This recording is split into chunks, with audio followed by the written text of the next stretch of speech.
Good evening, visitors. Welcome to the Australian War Memorial's last post ceremony.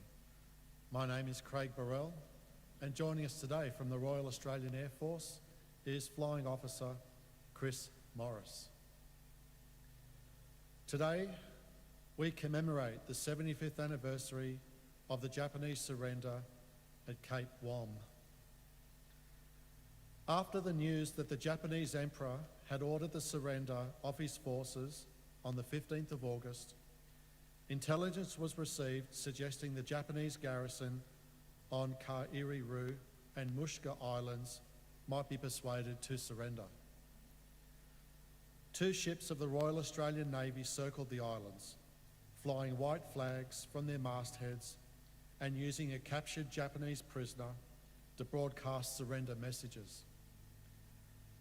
On the 17th of August 1945, a small group of Japanese ventured onto the beach carrying a white flag.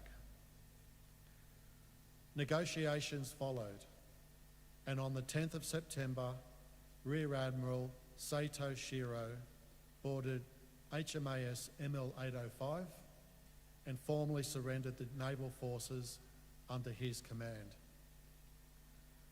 3 days later, a formal surrender ceremony was conducted at Cape Wom near Wewak in New Guinea. Lieutenant General Hatatsu Adachi, commander of the Japanese 18th Army, signed a surrender document using the same wardroom table used during the earlier surrender. This table is now held in the Australian War Memorial's National Collection. Following the ceremony, Lieutenant General Hatatsu Adachi handed his sword to Major General Robertson, and approximately 3,000 troops of the 6th Division marched in a ceremonial parade.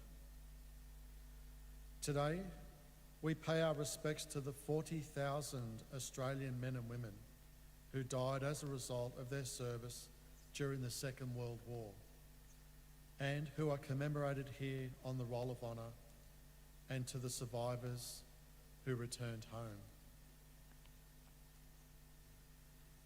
We are honoured to welcome Mr. John King, President, Returned and Services League of Australia, ACT branch. We welcome the veterans who have served, those that are still serving, and the families that love and support them. We acknowledge the members of RSL and Services Clubs Association, RSL Victoria, and RSL Queensland, who are watching the broadcast of this ceremony across Australia. During this evening's ceremony, wreaths will be laid at the base of the pool of reflection by visitors to the memorial. If you are able, please stand and join in singing the National Anthem.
The Australian War Memorial was the vision of Charles Bean, Australia's First World War official historian.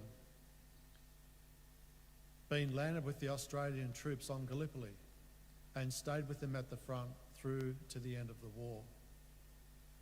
The idea of this national memorial and museum came to him at Pozières, France, in the depths of the bloody fighting of 1916.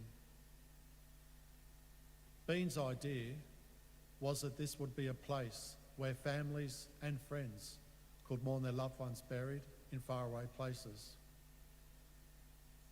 It would also be a place that could help all Australians understand what these men and women had endured and what they had done for us.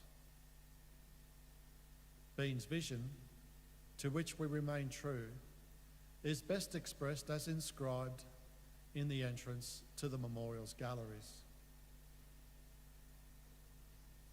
Here is their spirit in the hearts of the land they loved, and here we guard the record which they themselves made. Tonight, we will read the story behind just one of those on the Roll of Honour, which lists the names of more than 102,000 men and women who have given their lives for us in war and on operations for more than a century. But first, we present a lament, Flowers of the Forest. Wreaths or floral tributes will now be laid at the base of the pool of reflection.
Today, we remember and pay tribute to Sergeant Edward William Armstrong.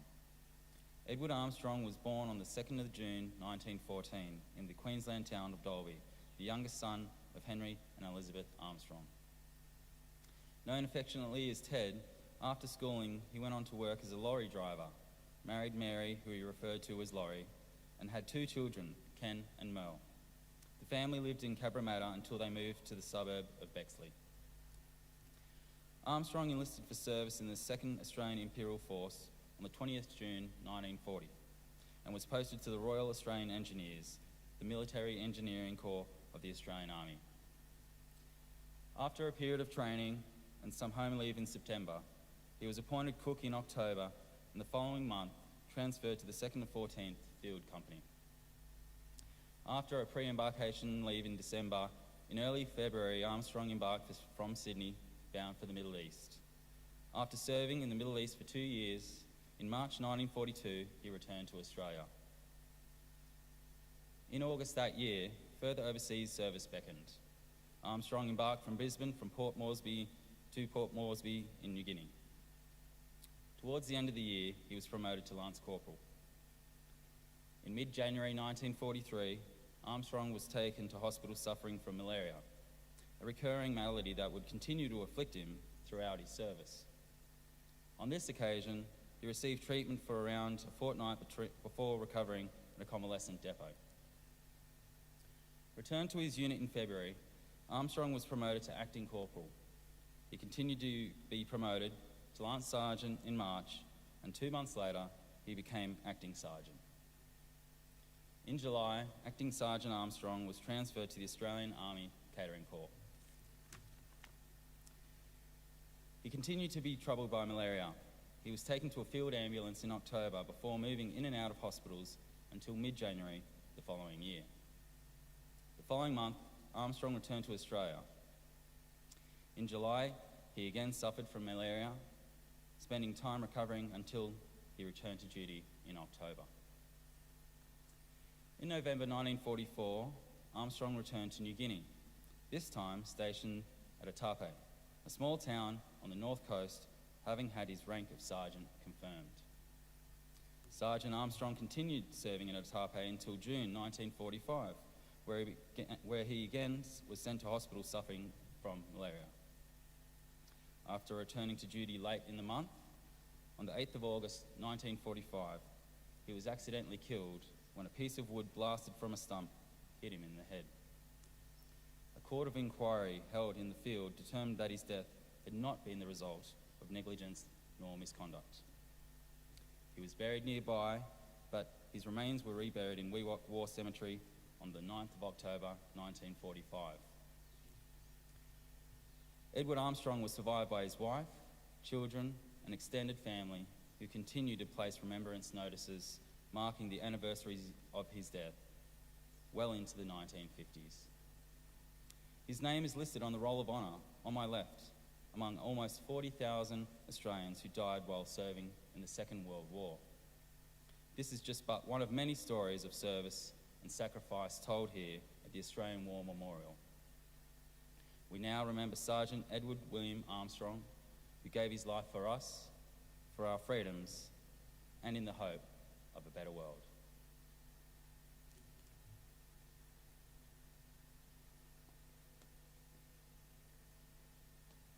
Please stand for the reading of the ode and the sounding of the last post.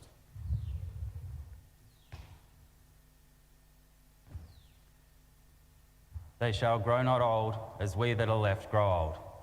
Age shall not weary them, nor the years condemn. At the going down of the sun, and in the morning, we will remember them.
Lest we forget. Lest we forget.